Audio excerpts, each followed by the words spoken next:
Good evening, this is your AI host, Jay. I'm here with the automatically generated Journato evening headlines on June 30, 2022. Africa Live, Nigerian villages tricked to demolish mosques. BBC, Sudan army shells disputed border with Ethiopia. Reuters.com, Africa Live, Nigerian kings dethroned over communal violence. BBC, Africa News, Sudan's feud with Ethiopia worsens as it alleges soldiers killed. Bloomberg, Ethiopia denies Sudan's accusation it executed Sudanese soldiers, civilian. Blood money, Europe's secretive trade in Syrian phosphates. Giuliani appears to admit asking Trump for pardon before claiming he never did, then deletes tweet altogether. The Independent, can it get any worse for Rudy Giuliani? Ukraine war, Europe will be much less safe if NATO does not push Putin's forces out, Foreign Secretary warns. Sky News, Nicola Sturgeon's SNP, no more Scottish money should be given to Ukraine for weapons. The Telegraph, UK promises extra £1 billion of military aid for Ukraine's fight against Russia. ITV News, PM announces further £1 billion in military support to Ukraine. Gov. UK to use climate and aid cash to buy weapons for Ukraine. Mother fatally shot at point-blank range while pushing baby in pram in New York City. Sky News, mother, 20, shot dead while pushing stroller on Upper East Side. The Independent, woman is fatally shot while pushing baby in stroller on Upper East Side. The New York Times, a woman pushing a baby in a stroller was shot dead on Manhattan's Upper East Side. Authorities believe she knew her attacker, official says. The Roe ruling is not about states' rights. It's about power and control. The Guardian, Thomas Dobbs distances himself from namesake abortion case that overturned Roe v. Wade. The Independent, opinion, after Dobbs, what can be done? The New York Times, Alito's Dobbs decision will further degrade democracy. The Washington Post, Supreme Court Roe v. Wade ruling revives issue of women keeping surnames. Abortion laws, the women jailed for suffering miscarriages. Japan's June flames out with record heat, but power crunch averted. Reuters, Japan swelters in its worst heat wave ever recorded.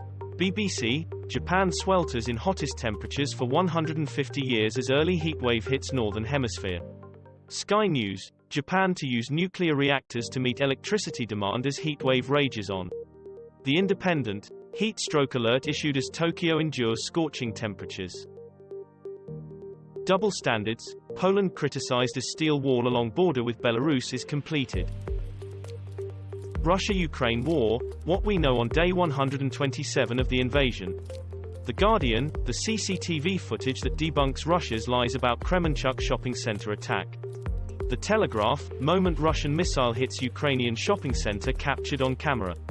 The Independent, Putin's war is also a crime. The world must punish Russia as a terrorist state. The Guardian, evidence contradicts Russian claims about Kremenchuk mall attack. Liz Truss defends plans to cut British Army by nearly 10,000 troops.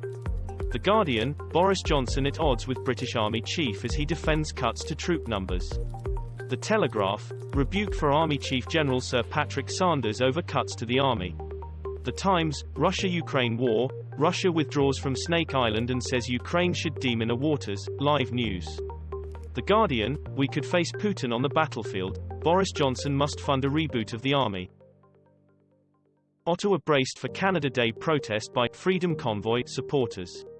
The Guardian, Ottawa police calling Canada Day reinforcements for freedom protests. San Antonio trailer deaths, latest, driver pictured transporting doomed migrant truck across the border. The Independent, Texas, accused San Antonio migrant lorry driver was pretending to be survivor when arrested, police say. Sky News, migrant truck driver Homero Zamorano charged with smuggling after 53 die. The Times, Mexican migrant in Texas tragedy hope to reach kin in Ohio. Beijing hits out at NATO strategy for malicious attack on China. The Guardian, Ukraine News, live, Russia refuses to rule out Putin attending G20 summit. The Independent, UK calls on allies to give Taiwan more support to ward off China threat. Evening Standard, NATO leaders voice concern about threat China poses to world order for first time. The Guardian, Russia and China slam NATO after alliance raises alarm. I'm a little surprised, NATO summit venue in Madrid serves Russian salad. UK to spend 2.5% of GDP on defence by 2030, Boris Johnson announces. Sky News, Boris Johnson says UK defence spending set to rise to 2.5% of GDP by end of decade, live. The Guardian, Johnson pledges £55 billion more defence cash for 2020s amid Russia threat. The Independent, Britain needs to think more seriously about defence. The Telegraph, live Ukraine war, Boris Johnson vows to raise UK's defence budget to 2.5% of GDP by 2030. January 6 hearings, live, Liz Cheney warns of Trump's domestic threat as Melania texts revealed. The Independent, Donald Trump's legal advisor Pat Cipollone receives subpoena from January 6 committee. Financial Times, Liz Cheney calls Trump's election actions more chilling than imagined. Reuters.com, Liz Cheney denounces Trump as domestic threat, trying to unravel U.S. rule of law. The Independent, Liz Cheney to Secret Service, we welcome additional testimony under oath. Putin says Western leaders would look disgusting topless after they mock his shirtless pictures. Ukraine says it has pushed Russian forces from Snake Island. The Guardian, why Ukraine's Snake Island victory could be a major blow for Putin. The Telegraph, Ukraine celebrates recapture of Snake Island, world. The Times, Russian withdrawal from Snake Island offers path for Ukraine grain shipments. Financial Times, Snake Island, why Ukraine just won't let it go. This was all for the news. Thanks for listening. Please do not forget to like and subscribe.